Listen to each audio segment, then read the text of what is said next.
Hello students, बिल्कुल आपका स्वागत है। एक्सीलेंट टेक्निकल विजन में आपका बिल्कुल स्वागत है। आज जो आपका फुल AEJE का जो कोर्स चल रहा है उसमें आपका स्टार्ट हो रहा है आज एक न्यू सब्जेक्ट जो डेमो क्लास है, जो आपकी 3 से 4 दिन डेमो क्लास चलने वाली है। उसमें आपका सब्जेक्ट है हाईवे इंजीनियरिंग। ठीक है, हाईवे इंजीनियरिंग के बारे में हम लोग बात करते हैं, यहाँ पर स्टडी करेंगे, प्रॉपर स्टडी करेंगे।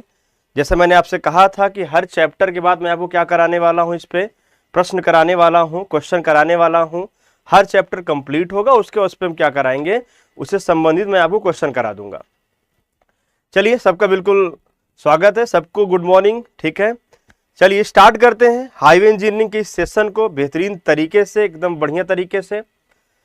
सबसे पहले अगर आपको मैं बात करूं तो सबसे जरूरी चीज क्या होती है, किसी चीज को पढ़ने से पहले ये जरूरी चीज होता है कि हमको पढ़ना क्या है। एक बेहतर प्लानिंग होनी जरूरी है, एक बेहतर प्लानिंग होना जरूरी है सर आपके लिए। बहुत अच्छी प्लानिंग होनी चाहिए और उसके बाद उस प्लानिंग के साथ हम लोग क्या करेंगे सर, उसका शेड्यूल करते रहेंगे और बीच बीच में सिलेबस को अपडेट या कंट्रोल करते रहेंगे।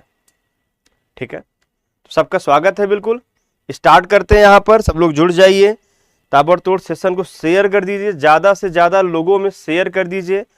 आज क्लास थोड़ी सी अचानक से लगी, मतलब थोड़ा सा पहले से थंबनेल नहीं था। अब कल से रेगुलर आपकी क्लासेस चलती रहेंगी, मतलब आपकी नेक्स्ट क्लास से आपको पहले ही थंबनेल दे दिया जाएगा और आगे हम लोग बढ़ते रहेंगे। ठीक है, तो चलिए स्टार्ट करते हैं, सब्जेक्ट सिलेबस डिस्कशन करते हैं।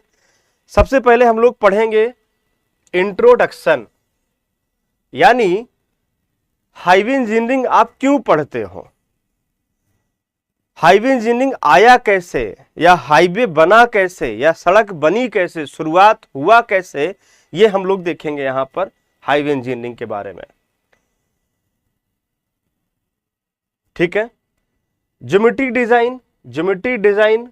अगला आपके पास जो भी रोड है, जो भी सड़कें आपको दिख रही हैं, चाहे आपकी रोड की विड्थ हो, रोड पे मार्किंग हो, रोड पे लाइटिंग हो, फुटपाथ हो, शोल्डर हो, डिवाइडर हो, कुछ भी हो, उसको आप लोगों को क्या करना है, कैसे क्या स्पेसिफिकेशन होना चाहिए, किसकी चौड़ाई कितनी होनी चाहिए, किसका डायमेंशन क्या होना चाहिए, किसका विड्थ कितना होना चाहिए, इन सब के बारे में हम लोगों को डिटेल में एनालिसिस करना है। ठीक है, ट्रैफिक इंजीनियरिंग की बात करते हैं। नेक्स्ट, ट्रैफिक इंजीनियरिंग, यानी जब भी गाड़ी आपकी रोड पे चलेगी तो आपके लिए क्या लॉज, रेगुलेशंस, नियम कानून होने चाहिए। जो आप लोग सिग्नल वगैरह देखते हैं, साइन वगैरह देखते हैं, हम सब कुछ इसके अंदर पढ़ेंगे। स्पीड लिमिट वगैरह के बारे में बात करेंगे, यानी रोड पे चलने के लिए आपको क्या नियम और कानून फॉलो करना है, उसको आपको पढ़ना है इस चैप्टर के अंदर, ट्रैफिक इंजीनियरिंग। फिर उसके बाद हम लोग पेमेंट की डिजाइन करेंगे, पेमेंट का एक ड्यूरेशन पढ़ेंगे, एक डिजाइन लाइफ पढ़ेंगे पेमेंट के बारे में, उसकी कितनी थिकनेस होनी चाहिए, फ्लेक्सिबल रोड क्या होती है, सीमेंट कंक्रीट रोड क्या होती है, सेमी रिजिड पेमेंट क्या होती है, इन सब के बारे में पढ़ेंगे। कौन किस लोड के लिए डिजाइन किया जाता है या एनालिसिस किया जाता है, इसके बारे में स्टडी करेंगे।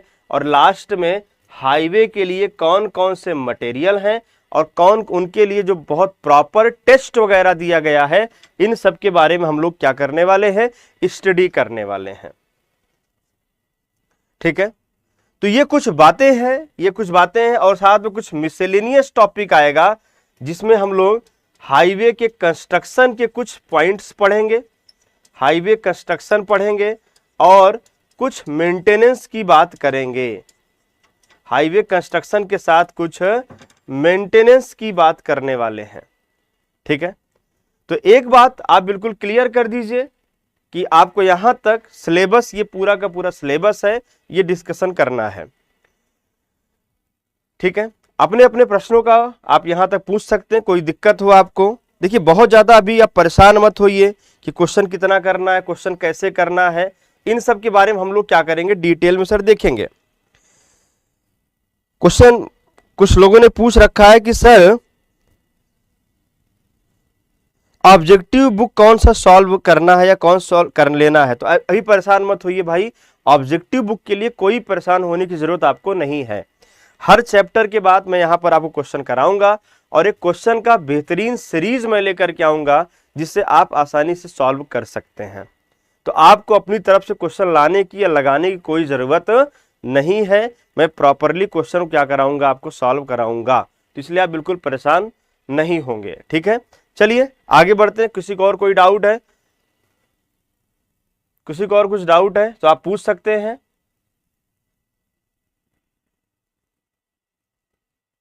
चलें आगे बढ़ते हैं, आगे बढ़ते हैं, सेशन को आगे बढ़ाते हैं। तो ये आपके पास आप देख लीजिए, बहुत प्यारा सब्जेक्ट है, बहुत डिटेल में चलने वाला है। तो आप लोग ज़्यादा से ज़्यादा लोगों को शेयर करिए और आप आगे आराम से सेशन को एंजॉय करिए। ठीक है, चलिए सबको गुड मॉर्निंग है, आगे बढ़ते हैं भाई। तो ये हमारा पूरा का पूरा सिलेबस हो गया। Introduction, geometry design, traffic engineering, payment design, आपका हाईवे मटेरियल एंड मेंटेनेंस। ध्यान दीजिएगा, आपके सिलेबस में जो ट्रांसपोर्टेशन आप पढ़ते हो, उस ट्रांसपोर्टेशन इंजीनियरिंग में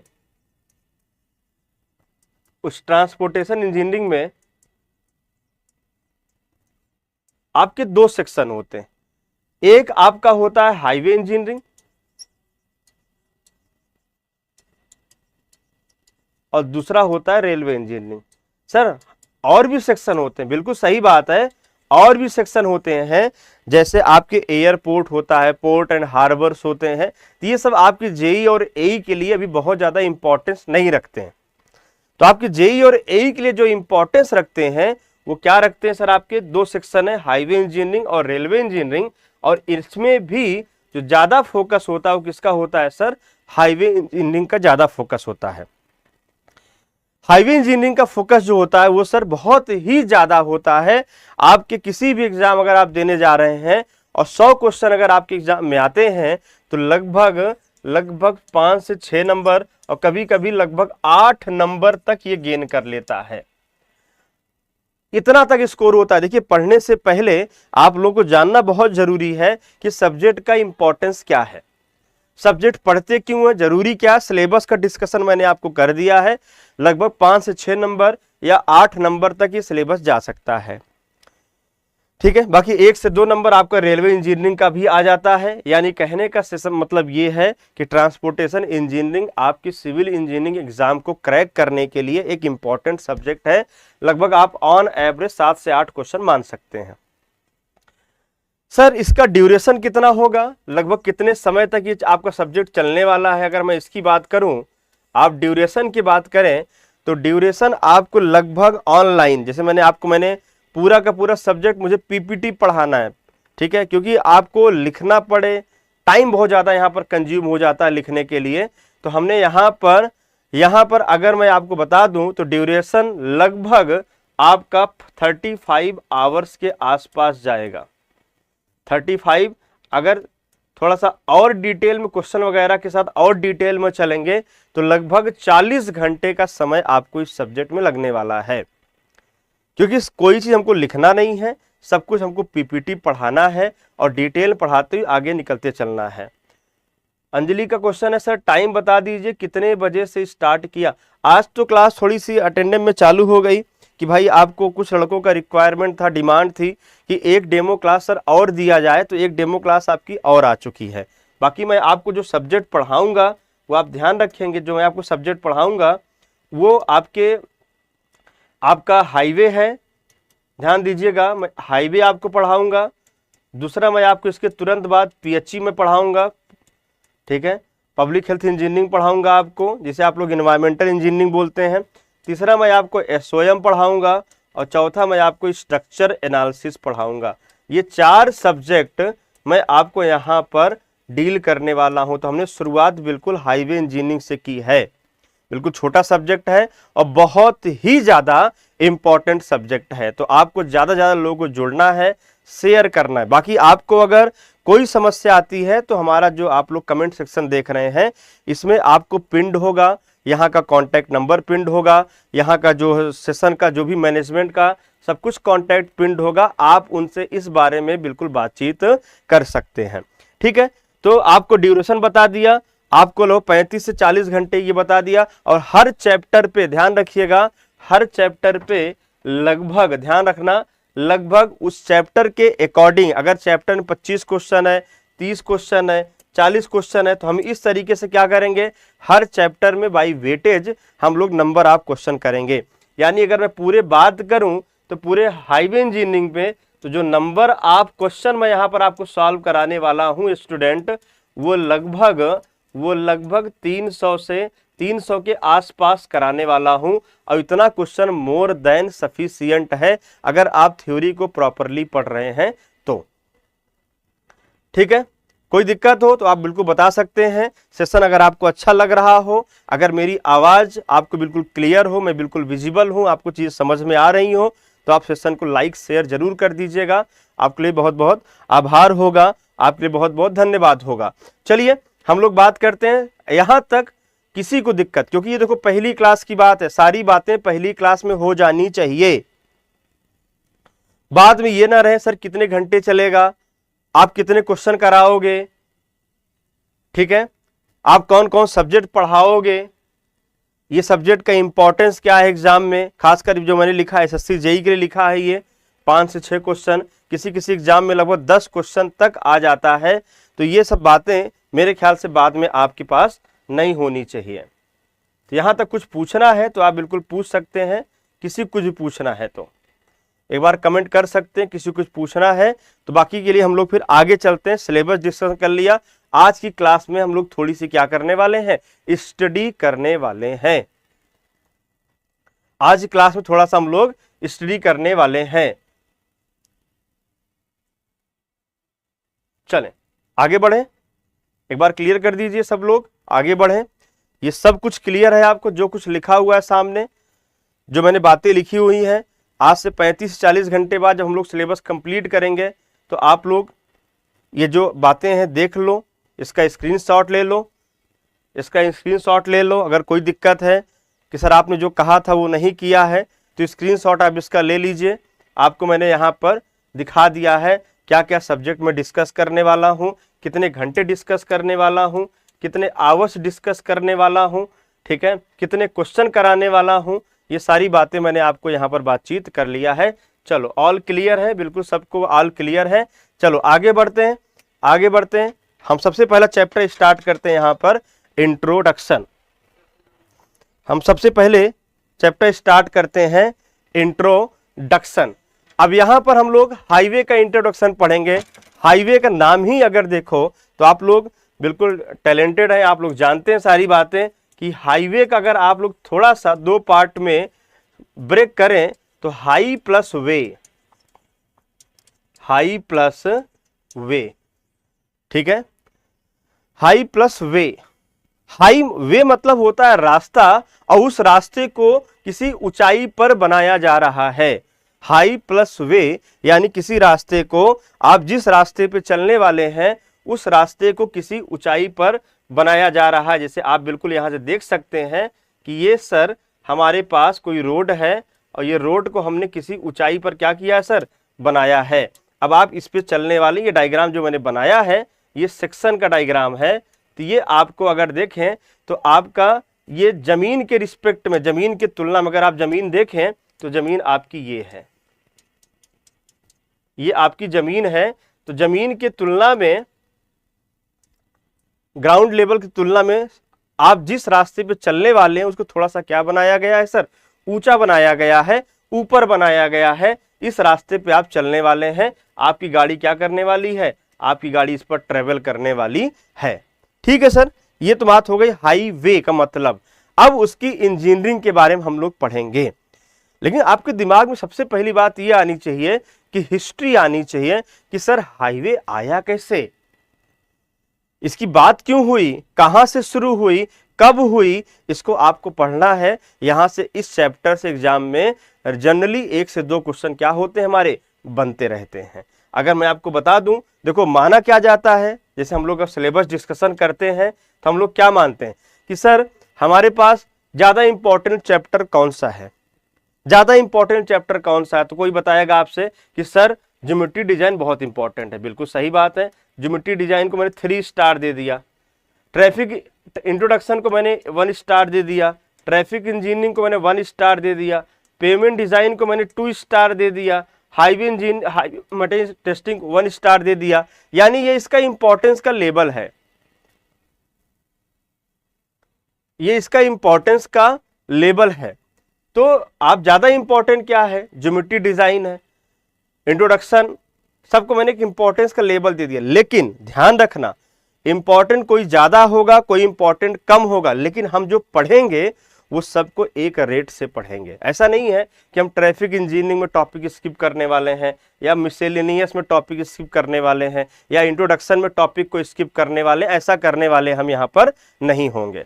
ठीक है, तो ये हमारे पास सिलेबस है, ये आपके पास ध्यान रखिएगा, ये इंपॉर्टेंट ज्यादा है, ज्योमेट्री डिजाइन ज्यादा इंपॉर्टेंट है एग्जाम के लिए। लेकिन इसका मतलब ये नहीं है कि हम पेमेंट डिजाइन या ट्रैफिक या मटेरियल को कम अच्छे से पढ़ेंगे, हम उसी रेट से पढ़ेंगे जैसे ज्योमेट्री डिजाइन को पढ़ेंगे।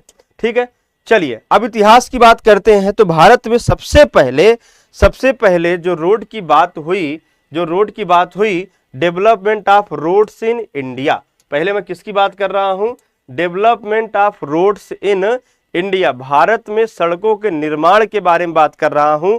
और ये इसके लिए आपके यहाँ आपको पता है कि जब भी हमको कुछ काम करना होता है, इवन जब हम लोग अपने घरों में भी कोई काम करते हैं, तो सबसे पहली चीज क्या करते हैं सर, सबसे पहली चीज हम लोग वहां पर अपने घरों में एक बढ़िया सा 4 लोग घर में जितने भी सदस्य हैं बैठेंगे, आपस मीटिंग करेंगे कि भाई हमको घर बनाना है, कंस्ट्रक्शन करना है।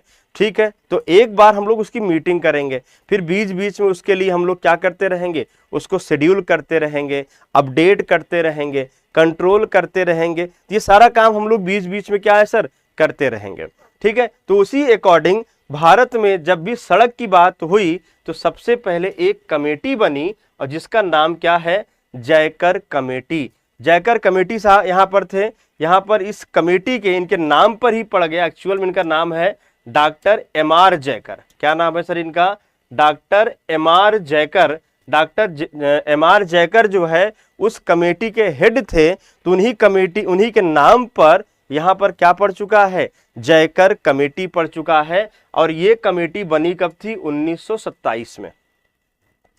1927 में ये कमेटी बनी थी, ध्यान रखना, आराम से धीरे धीरे चलेंगे। ये कमेटी 1927 में इस कमेटी का गठन हुआ था, इस्टेब्लिश हुआ था, स्थापना हुई थी।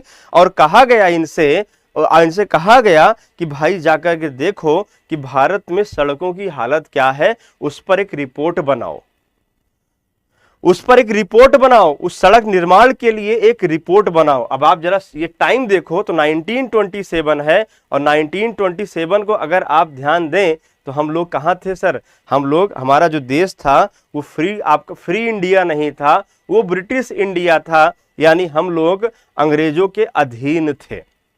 यानी ये काम शुरू कब हुआ, 1927 में अंग्रेजों के अधीन ये आपका प्रोग्राम चालू हुआ, जिसके हेड थे डॉक्टर एम.आर. जयकर। और इनके साथ 2 लोग और थे, इनके साथ 2 सदस्य और थे, यानी कुल कमेटी में 3 लोग थे। एक आपका हेड बना और 2 आपके क्या बने सर, उनके मेंबर्स थे। ये चेयरपर्सन थे, आपके हेड थे, इसीलिए इन्हीं के नाम पर जयकर कमेटी बनी। और इन्होंने 1 साल पूरे भारत भ्रमण किया, और भारत भ्रमण करने के बाद इन्होंने अपनी रिपोर्ट सबमिट कर दिया। कब सर, 1928 में।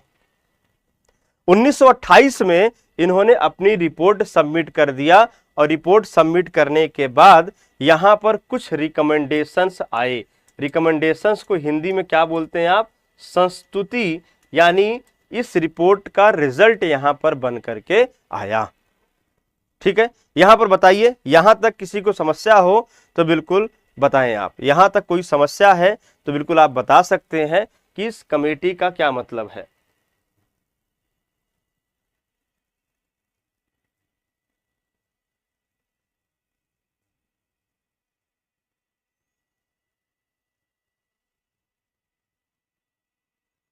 यहां तक किसी की दिक्कत है तो बिल्कुल आप सब लोग, जो लोग एक्टिवली क्लास में हैं वो कमेंट भी करते रहें, इससे अच्छा लगेगा। दोनों तरफ बात चलती रहेगी, क्योंकि अगर आपको सिलेक्शन लेना है, आपको पता भी है कि ताली एक हाथ से नहीं बजती है दोस्त, ताली दोनों हाथ से बजेगी। तो इसीलिए आपका भी साथ में सपोर्ट होना जरूरी है। अगर आप यहाँ पर सपोर्ट कोऑपरेट करते हैं, मतलब आप क्लास में एक्टिव हैं, आप ऑनलाइन का जो सिस्टम है, तो ऑनलाइन का जो सिस्टम है उसमें थोड़ा सा एक कनेक्शन बनाना मुश्किल काम होता है। और दूसरी बात क्या है, जब कनेक्शन तभी बना पाएंगे जब हम एक्टिव रहेंगे, क्योंकि मैं आपको फिजिकली या आप फिजिकली मुझे यहाँ पर ऑब्जर्व करना थोड़ा सा क्या होता है सर, मुश्किल होता है। यही एक वे है, एक तरीका है, तो कोई दिक्कत नहीं है। चलिए आगे बात करते हैं, चलिए आगे बढ़ते हैं।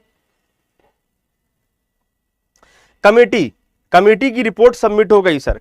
कमेटी की रिपोर्ट क्या हो चुकी है, अब सबमिट हो गई है। यानी एक इन्होंने बहुत लंबा चौड़ा एक रिपोर्ट, एक खर्रा तैयार किया और क्या किया, सौंप दिया भाई उस प्रांत को, शासन को, केंद्र को सौंप दिया कि मैंने पूरे भारत में मैं घूमा और अब ट्रेवल करके चीजों को यहाँ पर देखा। ठीक है, तो यहाँ पर देखा क्या गया कि committee suggested that central government should take responsibility of roads for national interest. यहां पर कहा इन्होंने कि देखो यार क्या है भाई, बात ऐसी है कि जो रोड की हालत है भारत में वो बहुत ज्यादा खराब है। किसने बताया ये बात? ये बात बताई गई, ये बात इनके कमेटी ने यहां पर बताया कि भारत में जो सड़कों की हालत है वो बहुत ज्यादा खराब है, और जो मेजर सड़क है उस जो रोड बनाने के लिए यहाँ पर जो स्थानीय सरकारें हैं, जैसे लोकल बॉडीज हैं, जैसे लोकल बॉडी आप जानते हैं, नगर पंचायत होती है, नगर निगम होता है, नगर पालिका होती है, जो प्रांतीय सरकारें हैं उसमें प्रांत हुआ करता है। अगर आपको जानकारी हो, अगर आप लोग हिस्ट्री वगैरह पढ़े हो, तो उस समय राज्य नहीं, उस समय प्रांत हुआ करते थे। और जो प्रांतीय सरकारें हैं, जो स्थानीय सरकारें हैं, ये रोड बनाने में सक्षम नहीं है सर, ये रोड बनाने में सक्षम नहीं है सर। तो उसके लिए क्या किया कि भाई देखो, अगर रोड अच्छी तरीके से बनाना है, इन्होंने अपनी रिपोर्ट सबमिट किया कि कमेटी ने सलाह दिया कि सेंट्रल गवर्नमेंट, जो आपकी केंद्र सरकार है, शुड टेक रिस्पॉन्सिबिलिटी, केंद्र सरकार को जिम्मेदारी लेनी चाहिए for of roads for national interest. कह रहा है राष्ट्रीय अभिरुचि के लिए, अभिरुचि के लिए जो रोड बनाना है उसके लिए कौन सर इंटरेस्ट ले, सेंट्रल गवर्नमेंट को इंटरेस्ट लेना चाहिए। ठीक है सर, मतलब रोड की हालत इतनी खराब है भारत में इस समय। आज भी तुम देखो, अभी कुछ सालों से, पिछले 10-12 सालों में अगर आप देखें तो जो रोड का कंस्ट्रक्शन थोड़ा हाई रेट से हुआ है। अब गांव में आपको सड़क दिख रही है, अब इमेजिन करिए आज से 100 साल पहले क्या स्थिति रही होगी। तो स्थिति बड़ी खराब थी, इसलिए इन्होंने कहा कि अगर रोड बनाना है तो सेंट्रल गवर्नमेंट को यहाँ पर थोड़ा सा फोकस्ड होना पड़ेगा। ठीक है सर, अच्छी बात है, सेंट्रल गवर्नमेंट को फोकस होना चाहिए।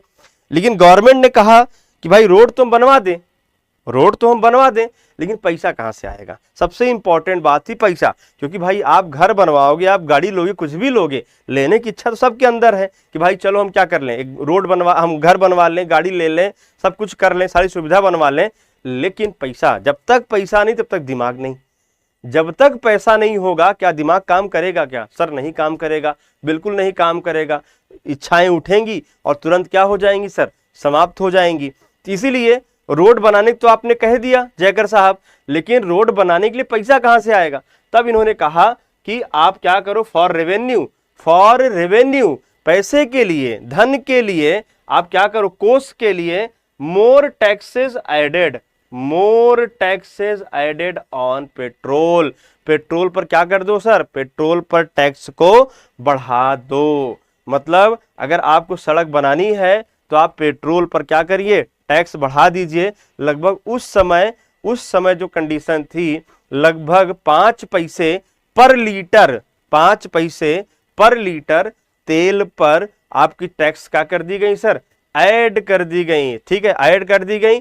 तो for revenue added more taxes on petrol. अगर आप देखेंगे इस समय तो भारत में जो सड़कें बन रही हैं, अगर ले देकर आप समझें पूरी केंद्र की अगर समझे बात को, तो एक ही मिनिस्टर का काम आपको दिखता हुआ महसूस होगा, वो नितिन गडकरी साहब का काम आपको वो देखने को मिलेगा, क्योंकि उनका काम नंबर 1 का है। उन्होंने बिल्कुल कहा है कि पैसे कमी नहीं है और रोड लगातार क्या है, बनती रहेंगी। वो 50-50 किलोमीटर की सड़क एक दिन में बना करके रिकॉर्ड बना देते हैं। ठीक है, चलिए आगे बात करते हैं। फिर उन्होंने कहा कि कमेटी ने सलाह दिया कि लॉन्ग टर्म प्लानिंग होनी चाहिए। अगर आपको रोड बनाना है तो जो आपकी प्लानिंग होनी चाहिए वो लॉन्ग टर्म होनी चाहिए। लॉन्ग टर्म मतलब उन्होंने कहा कि 20-20 साल की परियोजनाएं आप बनाओ। जैसे आप लोगों ने कभी पढ़ा होगा, first 20 year plan, second 20 year plan, प्रथम 20 वर्षीय परियोजना, द्वितीय 20 वर्षीय परियोजना, तृतीय 20 वर्षीय परियोजना, आप लोगों ने सबने पढ़ रखा होगा। तो यहाँ पर इन्होंने, जयकर साहब ने कहा कि देखो यार, रोड को अगर बनाना है तो टारगेट जो है बड़ा बड़ा रखो और उसके लिए परियोजनाएं, जैसे भारत में विकास की बात करते हैं तो हम लोग विकास की जब बात करते हैं, डेवलपमेंट की बात करते हैं, नीति आयोग की बात करते हैं, तो आप लोग पता है आपको हर 5-5 साल के लिए पंचवर्षीय योजना बनाई जाती है और इस पंचवर्षीय योजना में हम देश के डेवलपमेंट के लिए एक टारगेट निर्धारित करते हैं। बिल्कुल वही काम जयकर साहब ने भी क्या है, बिल्कुल किया था कि चलो एक टारगेट बना लेते हैं अब for the construction of development on the routes. ठीक है, तो ध्यान रखिएगा, क्लियर हुआ बात।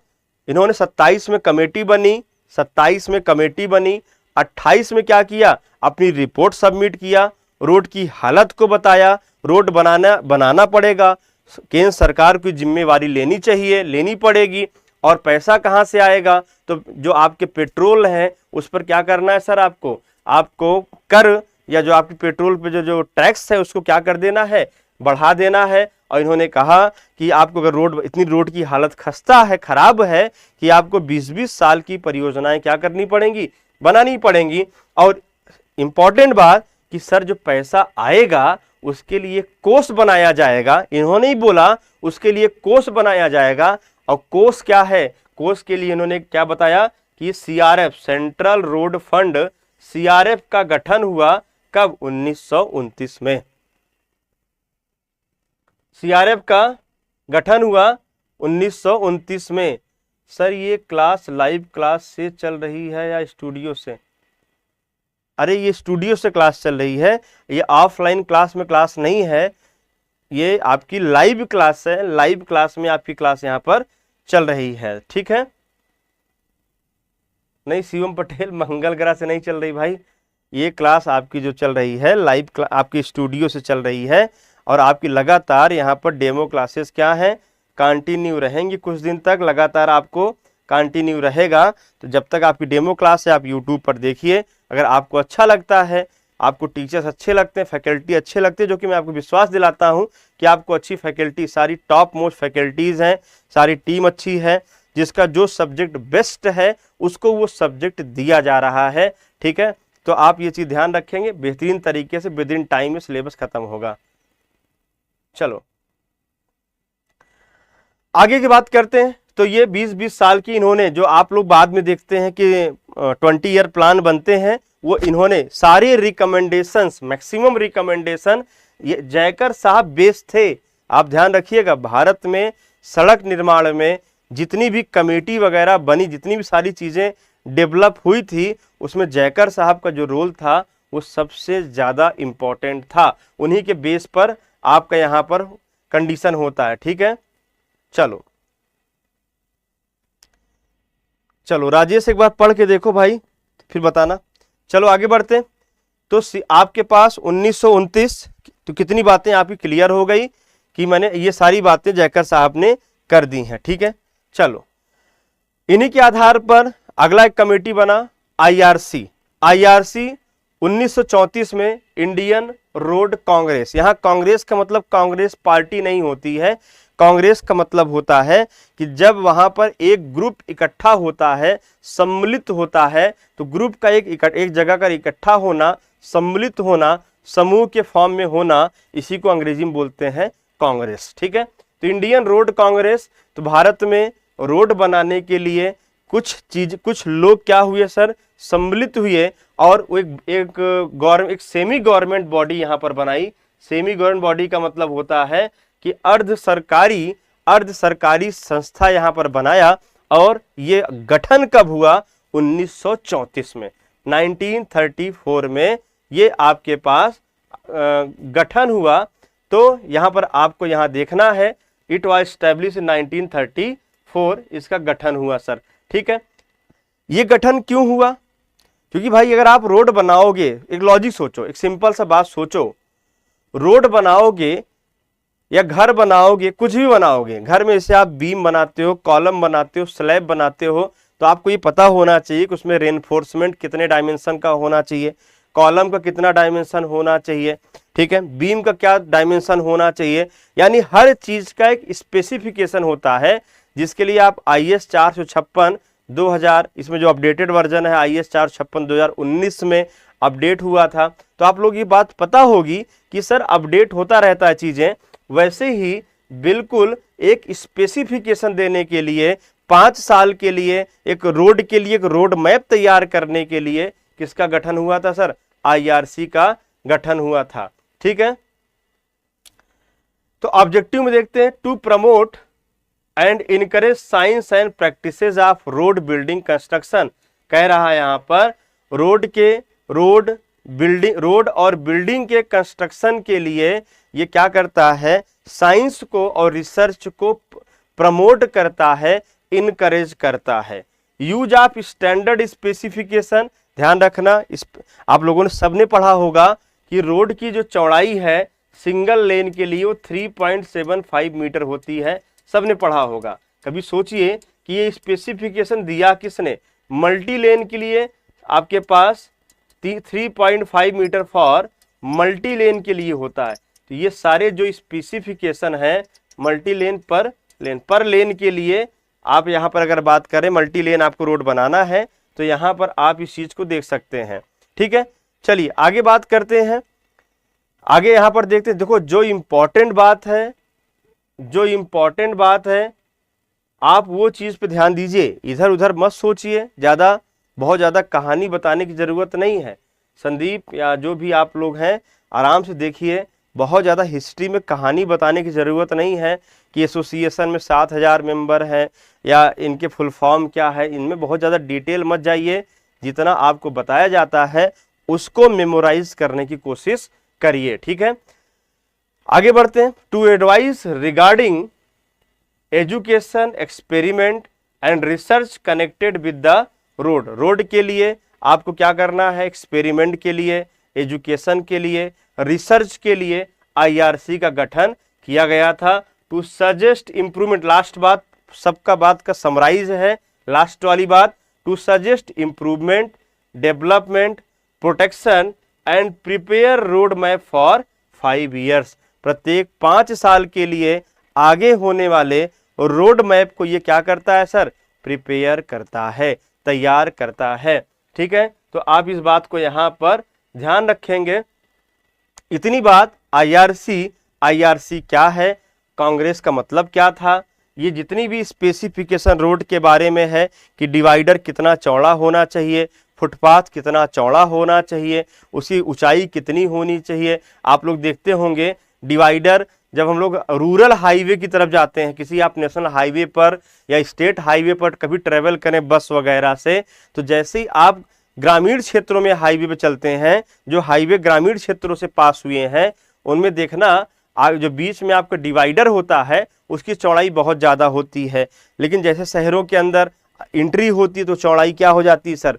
कम हो जाती है। तो क्या क्या फैक्टर्स हैं उनके लिए, इन सब के बारे में, उनकी क्या डायमेंशंस होगी, इन सब के बारे में किसने बता रखा है? आपका यहाँ पर IRC ने बता रखा है। तो ये सारी बातें थी। लास्ट बात, इंपॉर्टेंट बात क्या थी? ये IRC का गठन 1934 में हुआ था और एक सेमी गवर्नमेंट बॉडी है और ये रोड मैप को तैयार करने के लिए बनाई जाती है।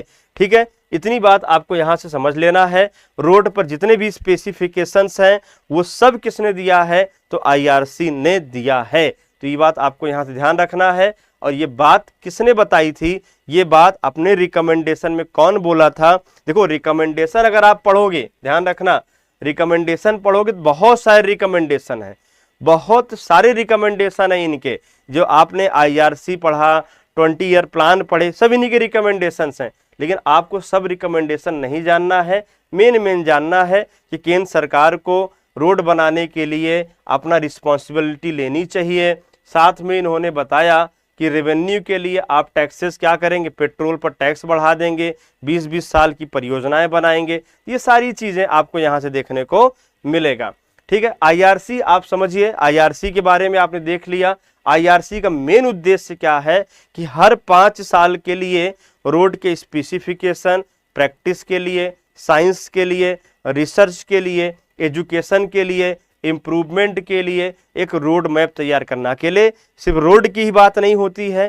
जैसे आप कोई सरकारी बिल्डिंग बना रहे हैं, आप रोड बना रहे हैं, आप ब्रिज वगैरह बना रहे हैं, जितने भी आपके गवर्नमेंट कॉन्ट्रैक्ट हैं उन सब के लिए 5 साल के लिए क्या बनाता है सर, ये आपको बात यहाँ पर हो चुकी है। ठीक है, तो ये भी ध्यान रखना, ये भी जैकर कमेटी का ही रिकमेंडेशन के अंदर आता है कि आप रिसर्च के लिए क्या करोगे, आप प्रमोट के लिए क्या करोगे, रोड के लिए, सारी बातें आपको यहाँ से ध्यान रखना है।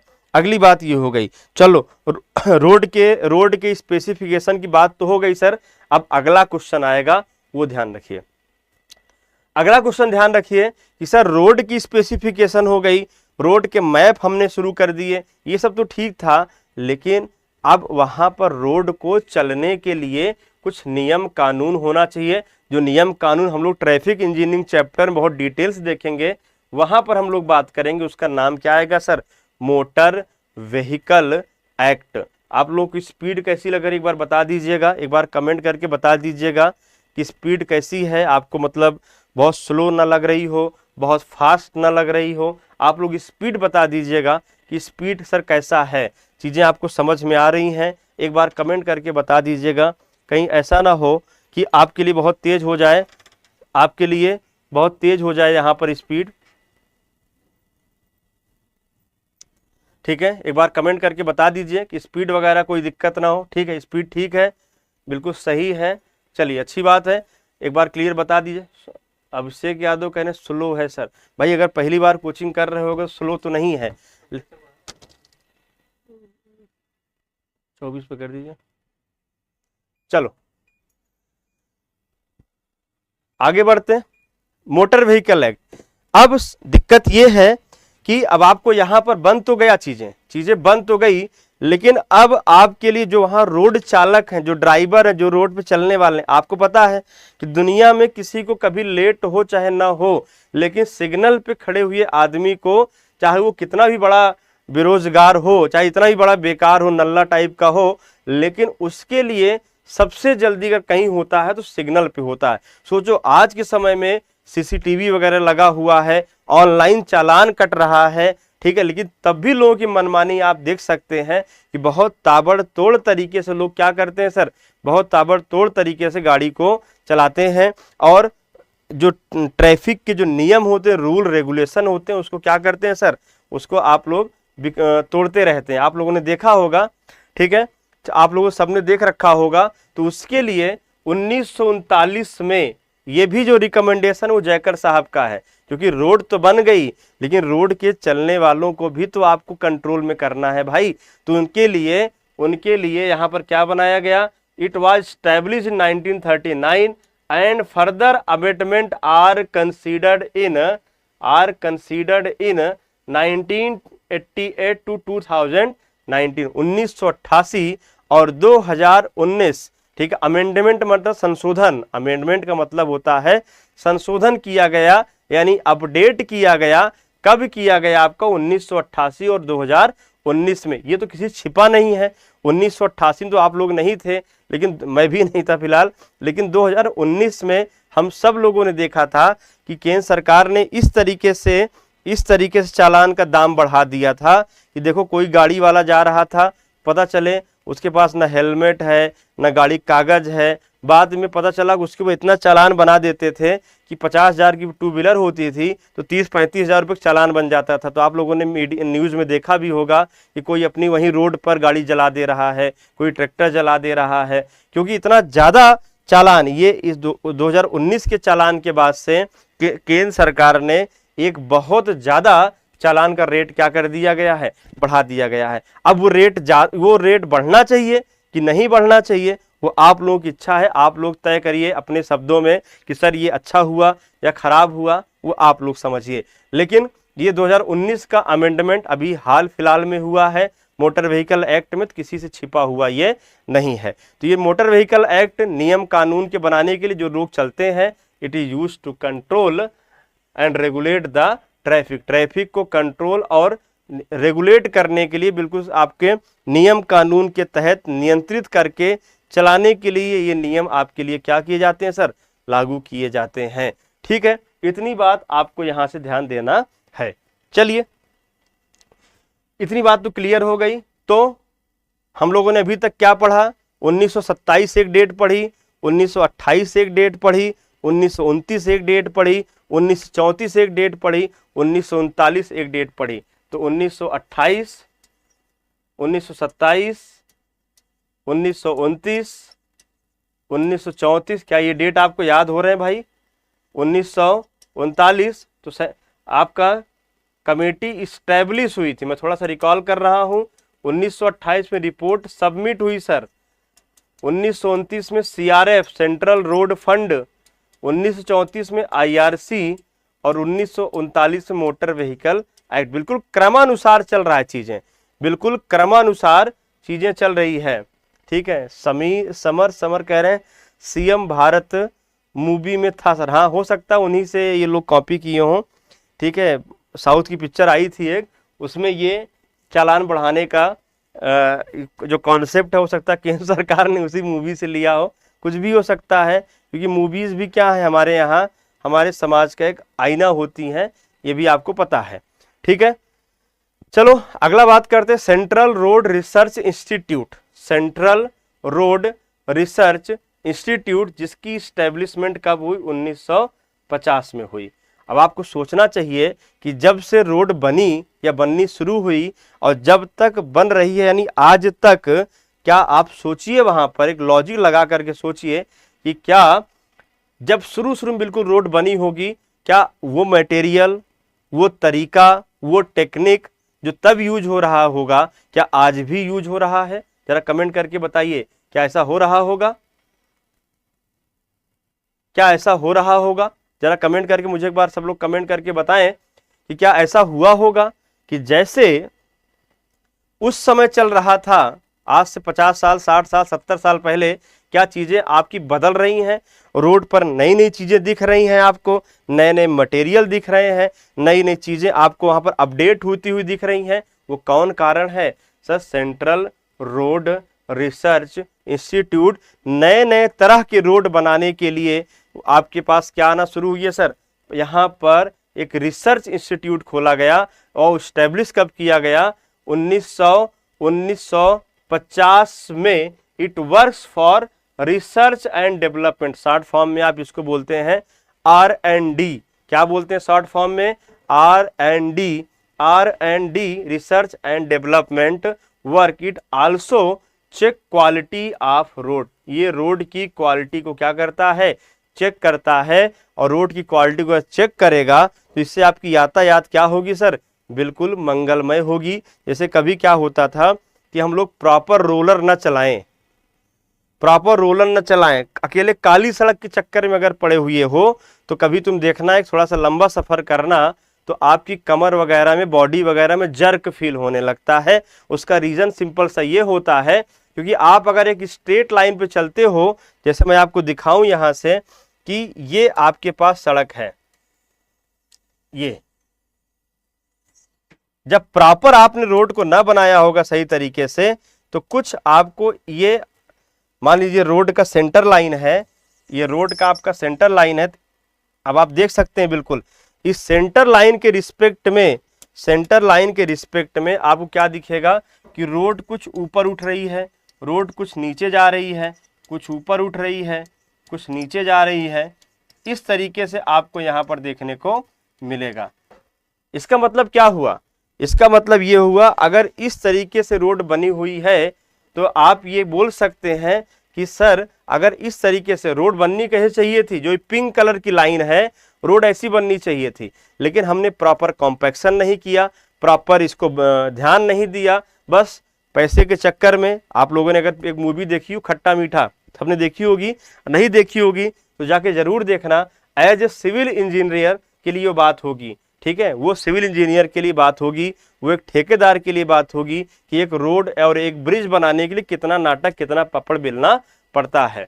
ठीक है, चलो ये ग्रेडियंट नहीं है, गलत गलत बात है क्या राजेश, ये ग्रेडियंट नहीं है, ग्रेडियंट नहीं बोलते इसे। मतलब आप एक जब रोड पे चल रहे हैं तो रोड का कहीं प्रॉपर कॉम्पैक्शन ना होने के कारण, कहीं की रोड ऊपर होती कहीं नीचे होती है, प्रॉपर मटेरियल ना होने के कारण, प्रॉपर स्ट्रेंथ ना होने के कारण जब गाड़ियां आगे चलती हैं भविष्य में तो कहीं रोड बैठ जाती है, रिलेटिव आप देखेंगे तो कहीं उठी होगी, कहीं बैठी होगी, कहीं उठी होगी। इस तरीके से जब आप गाड़ी चलेंगे तो वहाँ बात करेंगे। आदित्य नारायण तिवारी कह रहे हैं sir 20 year plan time place बता दीजिए। अरे आदित्य पूरा टॉपिक है भाई, काहे परेशान हो, क्यों मतलब इतनी जल्दी क्यों आ गए, मतलब परेशान होने वाली कोई बात ही नहीं यार, तुम लोग तो बड़ा जल्दी जल्दी में हो क्या, आज ही कह दो हाईवे खत्म कर दें।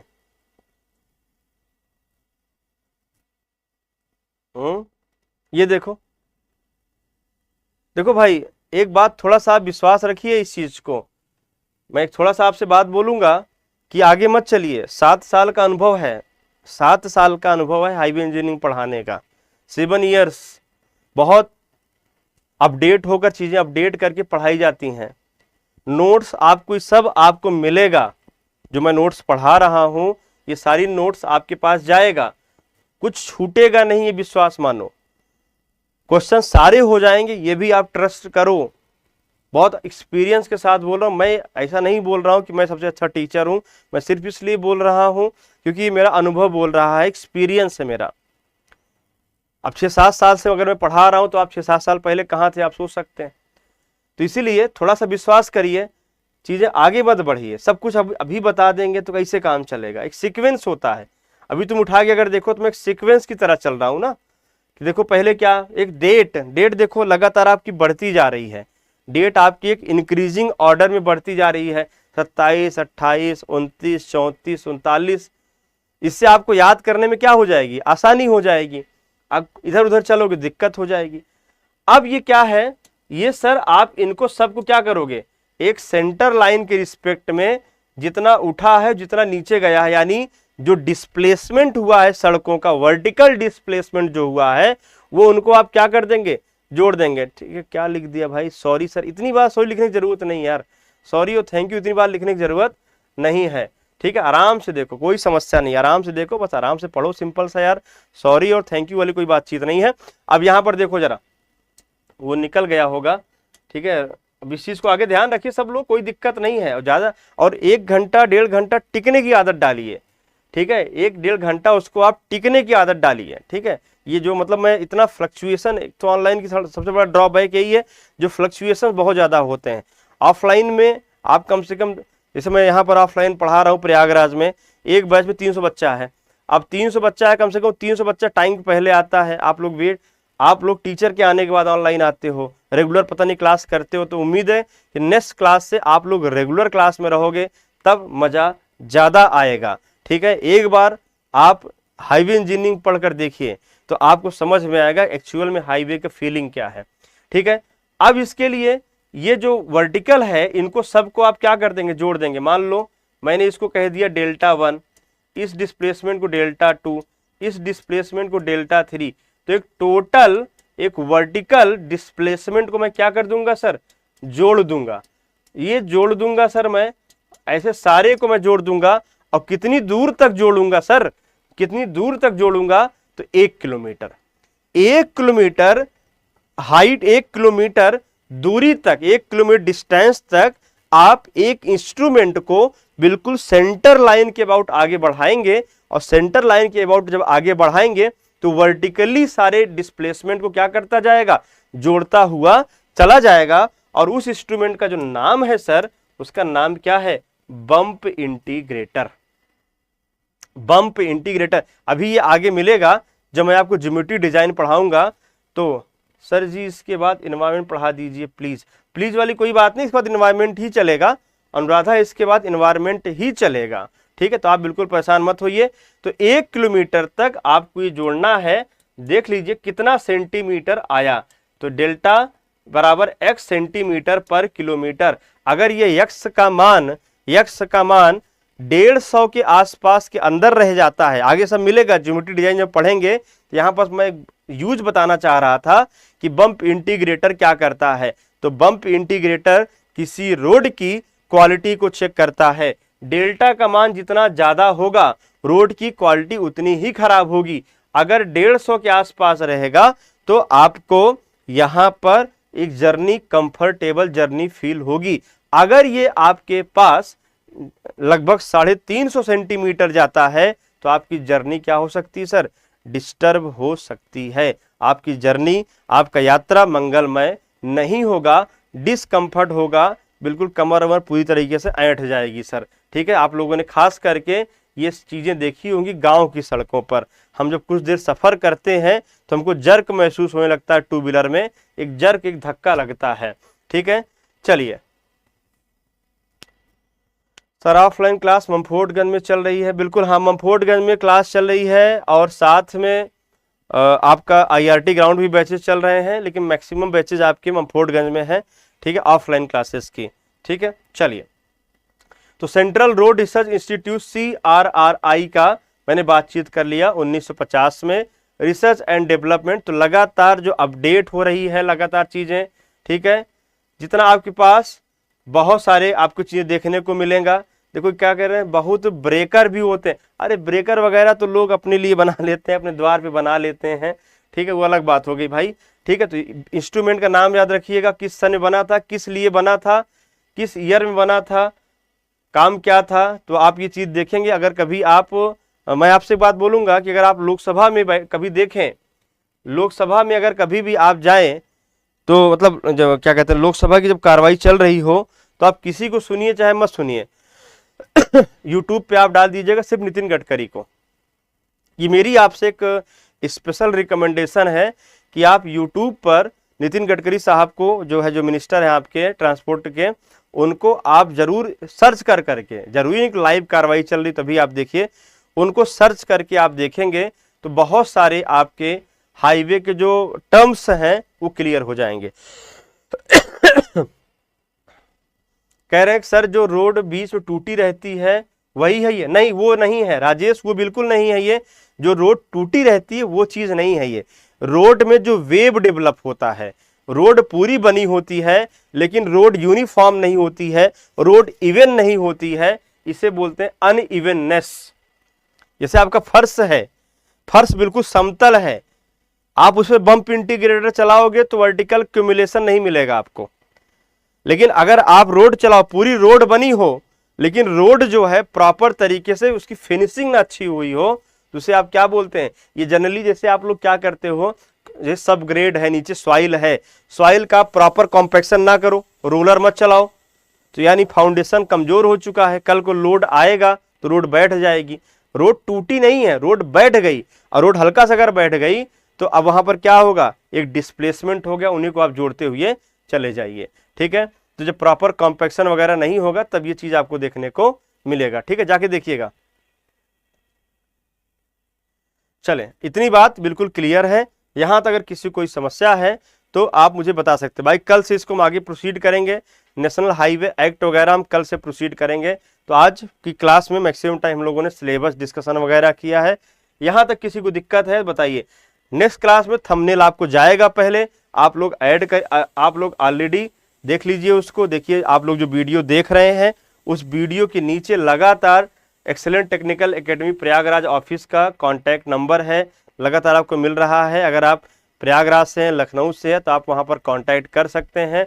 आपकी बिल्कुल उम्मीदों पे खरा उतरा जाएगा और अच्छे से आपको, और जैसा भी सेशन आपको लगे, ठीक है सर, प्रॉपर नोट्स आप बनवाएंगे ना। ज्योति आर्या कहना है प्रॉपर, देखिए ज्योति नोट्स बनवाऊंगा नहीं मैं, नोट्स आपको दूंगा ऑलरेडी। आप ये जो देख रहे हो चीजें, ये नोट्स फॉर्म में आपको क्या होंगी सर, ये मिलती रहेंगी, और इससे अच्छा नोट्स आप बना नहीं पाओगे। बिल्कुल टाइपिंग नोट्स है, एकदम वेल मेंटेन टेबल वगैरह बना हुआ है, तो ये सब आपको नोट्स क्या रहेगा, मिलता रहेगा। ठीक है, बिल्कुल प्रोवाइड करते रहेंगे, बिल्कुल रियाज। जैसा भी आपको लगे सेशन को, जब सेशन कंप्लीट हो जाए तो उसको आप जरूर कमेंट करके बताइए, इससे हम लोग को मोटिवेशन मिलता है और आगे के लिए हम लोग आगे क्या करते रहेंगे सर, आगे आपके लिए और अच्छी अच्छी क्लासें लाते रहेंगे। इन दोनों नंबर पे इनकमिंग बंद बताता, नहीं बंद नहीं होगा, बंद नहीं होगा, ये थोड़ा सा नेटवर्क वगैरह इशू होगा, तो आप इसको देख लीजिएगा। कल हम लोग मिलते हैं नए सेशन में, फिर से शुरुआत करते हैं। दोस्तों को अपने शेयर करिए, जैसा भी लगे। आज बिल्कुल छोटी सी क्लास थी, छोटी सी जानकारी मैंने आपको दिया। कल वाली क्लास में ना नेक्स्ट क्लास में हम लोग और बढ़िया तरीके से करेंगे और सिलेबस कवर करेंगे। तो डेमो लगातार आपका चल रहा है, आपकी एस्टीमेट का भी डेमो चल रहा है, आप एस्टीमेट भी इंजॉय करिए, साथ में ये आपको डेमो चल रहा है। किसी कुछ पूछना है तो पूछ सकते हैं, यहाँ पर आपके पास 2 मिनट का समय और है, कुछ भी पूछ सकते हैं आप।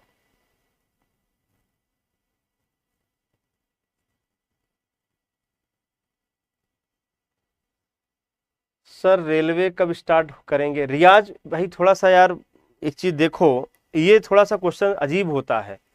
जो चल रहा है आप उस पर ध्यान दीजिए, आगे क्या स्टार्ट होगा ये कहना थोड़ा सा मुश्किल है, क्योंकि कोई खत्म होगा तभी। अब एक दिन में आप 2 टेक्निकल ज्यादा पढ़ेंगे तब भी तो दिक्कत है।